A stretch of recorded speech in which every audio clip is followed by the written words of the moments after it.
So Jordan, just mixing and matching last week with the injuries that you guys dealt with, the difficulty from a defensive standpoint when you're that low on numbers.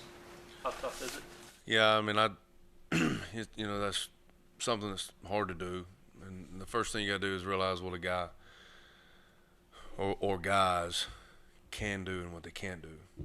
So you can't ask them to do what they can't do. So kind of have to start there, build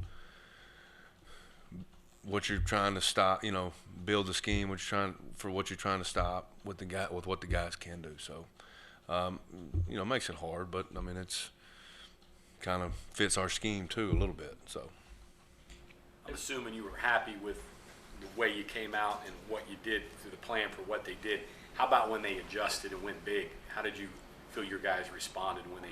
Well, we knew that there was certain ways that they, I won't say beat us, but there were certain ways that they had scored all year and what they like to do. And we felt if we could take that away and make them do something that not that they're not good at, because they are. They're good at a lot of things. But if we can make them win the game, in the big sets, and they really got us on some. And I knew they were gonna, before the ball was snapped, that they were gonna get us. But it's just not what they like, how they like to score points. And so, once we made some minor adjustments late to get that stopped, we knew if we could be good on first down, we had a chance. If we get them second long, we had a chance. So, late we were able to do that. And then again, if you go to that, for them, if you in any offense, if you go to that big approach, you're not really stopping the clock. So I knew that time was on our side. So Kansas's offense, obviously much more productive last couple weeks. As simple as the quarterback starting to play well and starting to play. Yeah, I think they're very similar philosophy-wise with finding out what their guys can do, how they have to distribute the ball to be successful, formation shifts, motions, very similar to what we have to do defensively with our number situation. And I think they're very, very similar to that. But it does revolve around the quarterback, Daniels. A couple of years now with Scotty Young. What makes him tick? I'm sorry, say that. You've had a couple of years now with Scotty Young. What makes him tick? I mean, there's two guys that I've really kind of compared this year, and that's him and Jackie Matthews. They find the ball, and that's the simple answer to your question. They have a nose for the football. They tend to have a natural ability to do that, and which is why we play them in some of those overhang situations. A lot of times, is they have, they can find it. It's such an instinct sometimes at the second level. Guys that can do that, and so that's what it is. He just has a knack to find the ball.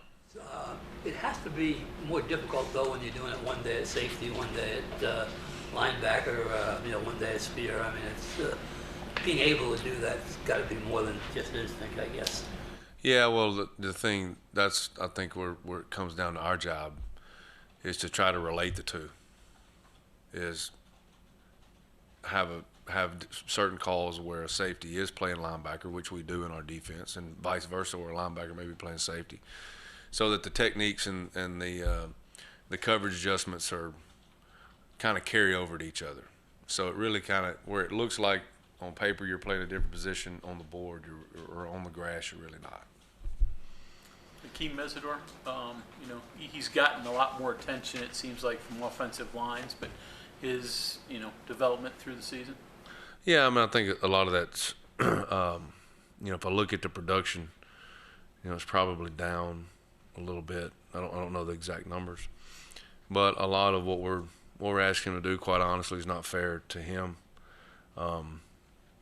But if you'll look at a lot of plays that other guys are making, a lot of it is because of the skill set that he is getting with an interior, whether it's against the run game or pass rush.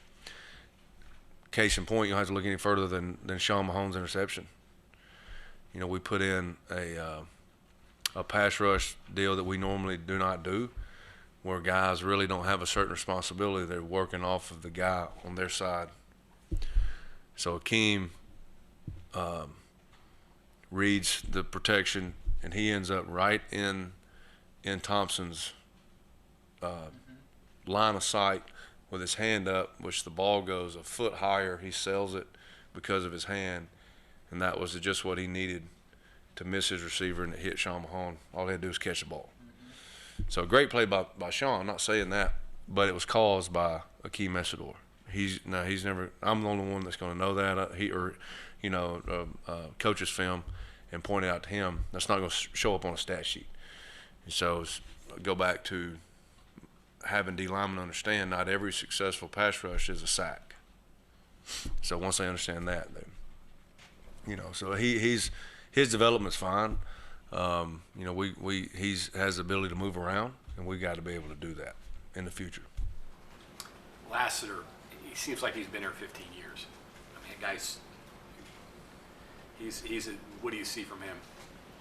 I mean, he's what you've seen for all those years. He's a playmaker. Does a great job.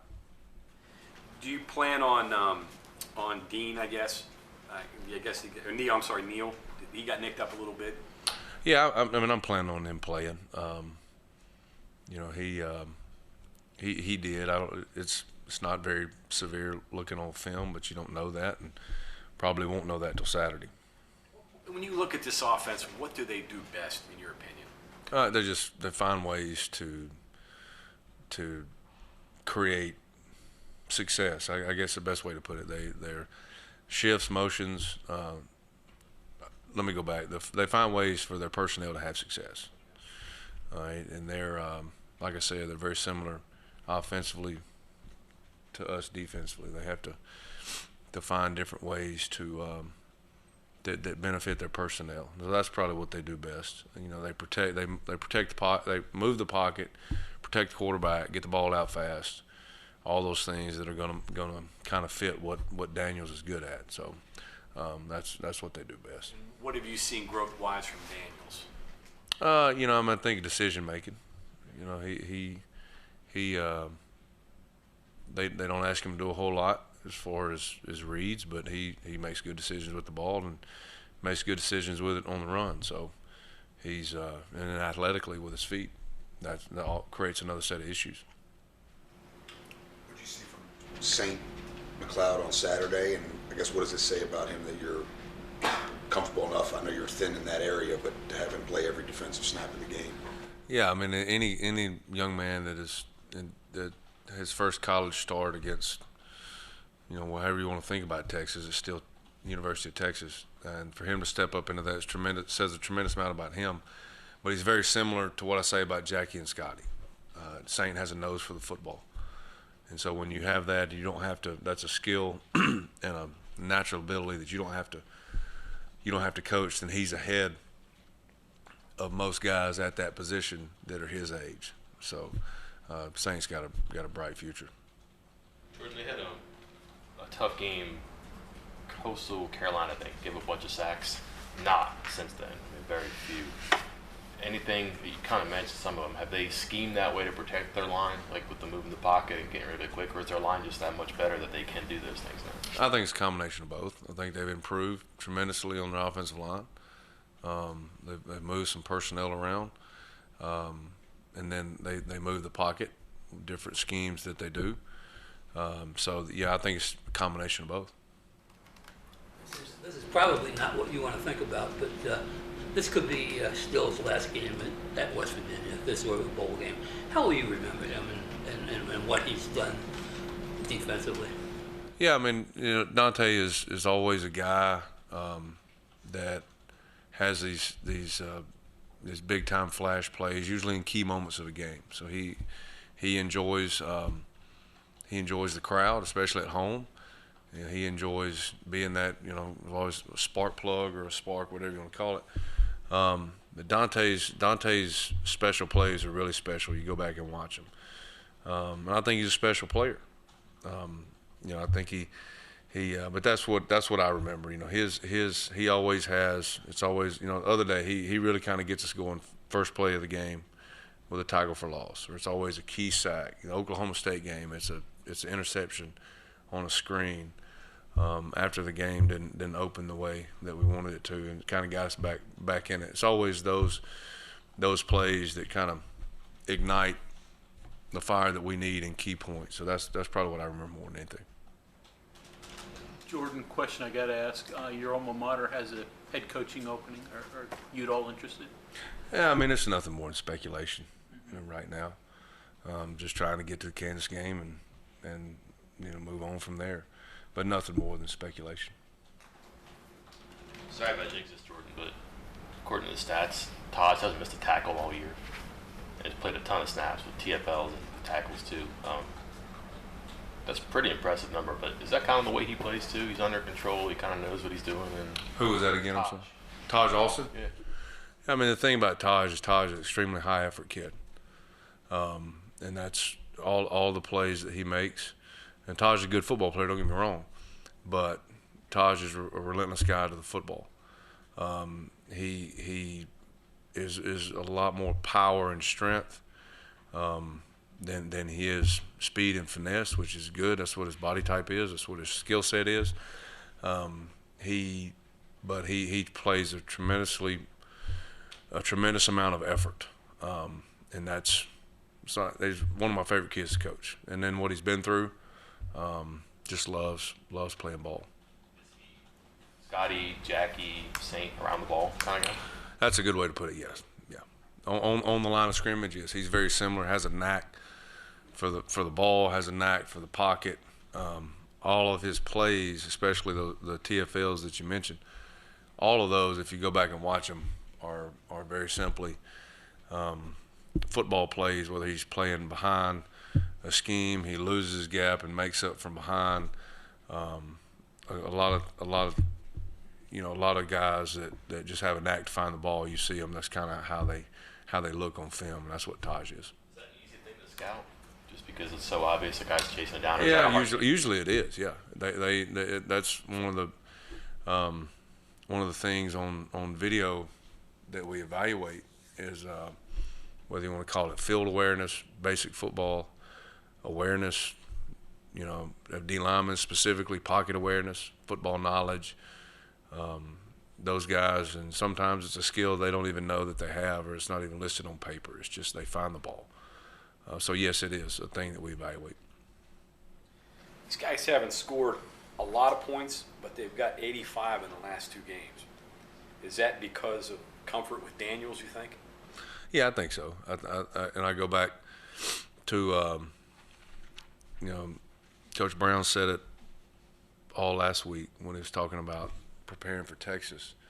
You go back and you watch that film, they just made plays, and in key situations the other night against TCU, the same thing. They made some plays, and I think the more you see that, the more it revolves around that guy, and they feel comfortable with him and whatever he's doing, and he just very simply revolves around him. You go into it, I ask everybody, I'll ask you, with kind of the unknown, that they're a 2-9 team, it's a night game, nothing to lose, just throw everything at you. Do you kind of go in with that plan? How you going to defend it? Yeah, that's exactly what it is. You go into it and you're like, all right, you try not to guess too much. Yeah. To say, hey, we need to see this, we need to be ready for this, because then it becomes kind of confusing to your kids. Hey, what are we really preparing for see? So you're going to prepare to see what they are, and then our job as coaches, my job is to have everybody, hey, all right, in the back of your head, let's be ready for this. And I think you have to look at it in terms of what can they be successful doing. So, if I, just like preparing for anybody else, I'm not going to prepare for somebody who's, think I may get a power run team, but they don't have the personnel to be a power run team. They're not going, not going to do that. They may formation and shift you and motion you, but they're not going to. So I guess it's going to be imperative for your guys up top to say, okay, who's in the game? Are there two quarterbacks in the game, but not your players don't overload them. You Yeah. guys, it's more on It's you. all on us as coaches.